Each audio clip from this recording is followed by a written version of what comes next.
Even though these two SIGs look remarkably similar, if you were born before 1960, this is the devil. This is the devil encased in polymer, and this is steel as God meant things to be. Hello everyone and welcome back to the channel. I hope you enjoyed our intro because I'm really not kidding. I've met people that are that convinced that steel is that much better than polymer.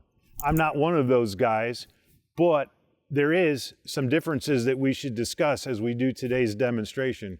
What we're going to find out and try to dispel or perhaps confirm is some of the myths compared to steel versus polymer. Some of the other things we're going to look at in the video is whether or not with a full firm firing grip, it really matters whether it's steel or polymer. And then we're going to discuss some wear issues from some rival pistols that I've had. One is remarkably used and the other is remarkably unused. And we're going to see whether or not you can wear out a polymer framed handgun.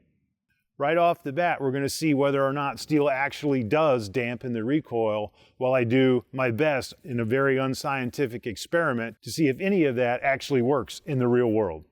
So let's get down to the business of things and we'll see how it goes.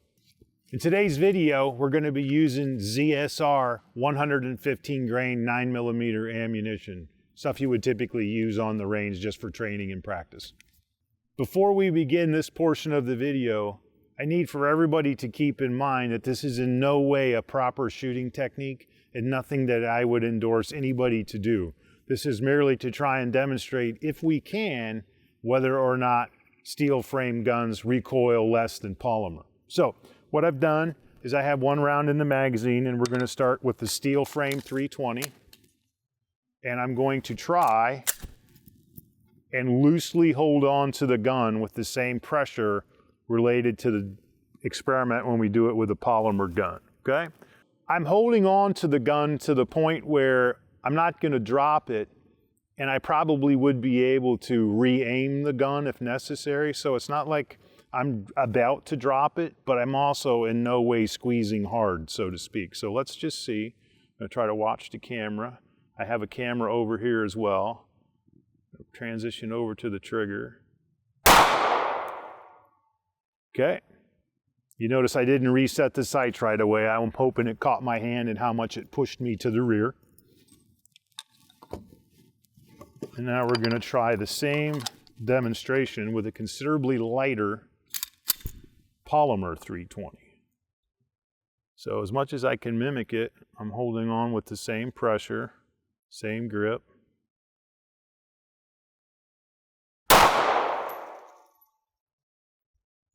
Felt about the same, but we're going to go again just to make sure. I didn't notice a significant difference in the recoil whatsoever. Totally manageable.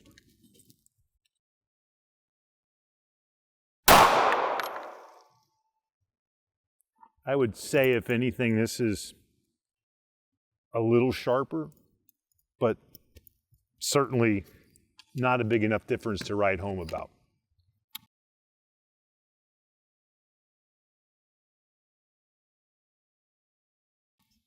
So now what I'm going to do is load up 4 or 5 rounds in each magazine and see with a proper firing grip whether or not it changes how well you can shoot the gun accurately for speed. So be right back. So what I have is a steel target, say maybe 11, 12 yards away. I have my shot timer out. I'm going to have the pistol on the target. That way you can't affect the time elapsed based on a wonky holster draw or a bad presentation or something like that. And we'll see. I don't shoot these guns a lot. They're iron sighted, which is not something I do a lot of anymore, but it should be an equal test because they're the same gun, same sighting system roughly. So what we have is, I'm going to get on the target here during the elapsed time, and I'm going to have 5 rounds in the gun, and we're going to see, based on steel or polymer, which one works the best.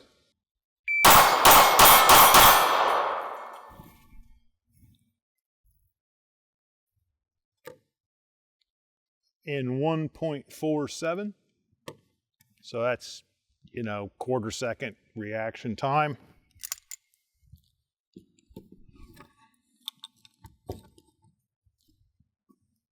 all hits. Some of that obviously is going to be varied by whether or not I can duplicate the reconfirmation of the sights on the target with the polymer frame gun, but the steel moves pretty fast. Okay, considerably lighter, so here we go. 5 with the 320.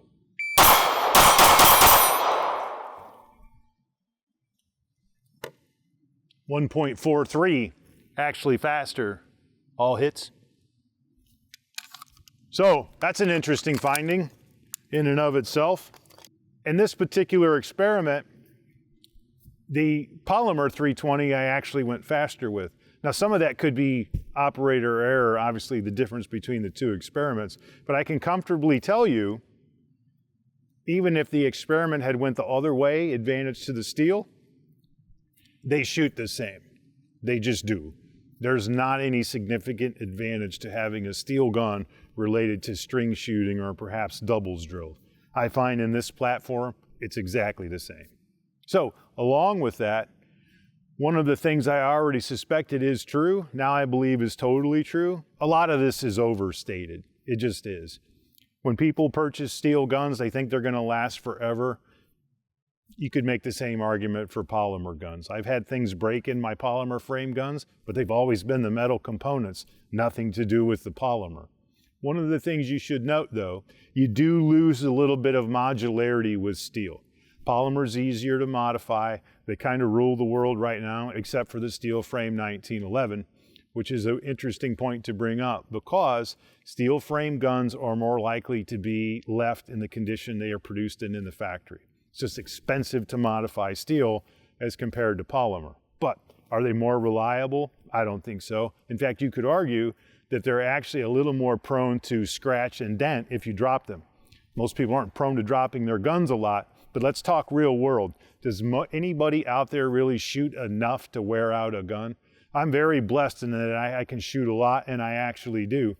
I'll show you the innards of my Canik rival that has north of 20,000 rounds through it as compared to one that has less than 100. You're going to find, except for the gouge marks in the mag well, they're the same. They look exactly the same. The only reason I don't use this gun anymore is because I've wore out, believe it or not, the rifles and grooves in the barrel, and it tumbles. It's not terribly accurate anymore. So once again, what wore out was the metal component, not the polymer. In my right hand, I have my rival that I carry every day, and it's been fired less than 100 times. I shoot the gun maybe 4 or 5 times a week just to verify the zero is still on and the functionality is there. I have a training gun, the bronze and black one you've seen on the channel before, which I use for training. This one was my training gun that I wore out in my left hand, and just so we can kind of keep all this straight, I left the flashlight on the everyday carry one. If you look down, and we'll get close-ups of this, there is no discernible difference in the polymer between the two. There is not. And hopefully we can catch a little of this on camera. One of the things that you'll notice right away, if I can demonstrate this with my thumb, this piece is actually broken. The spring in there let loose. I didn't bother repairing it because I knew I wasn't going to use the gun anymore. And it still functions, you just have to stand on one foot and stick your tongue out to get the slide back on. Once you know the hack, it functions great. But once again, what wore out was one of the metal components. So this is the well-used barrel. This is the barely used barrel. So this is the barrel from my gently used Canik, less than 100 rounds. And even when you look through here, you can see the lands and grooves are a lot more pronounced as compared to the extremely worn Canik rival barrel. If you look through here, they're smooth, there's noticeable washout.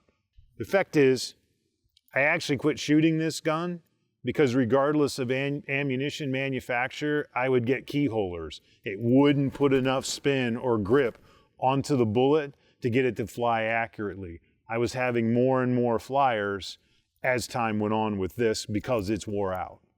So as you can see, when you compare a barrel that's been shot north of 20,000 times, there is a discernible difference between its newer counterpart. But that's normal metal wear. Most people will never shoot the handgun even remotely enough to see any kind of that washout.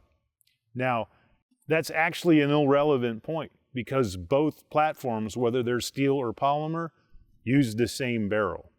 If you bought a steel frame Canik, which they have out now, by the way, which I haven't purchased because I can't justify the need for it. It does the same thing the plastic one does, only the plastic one does it much cheaper.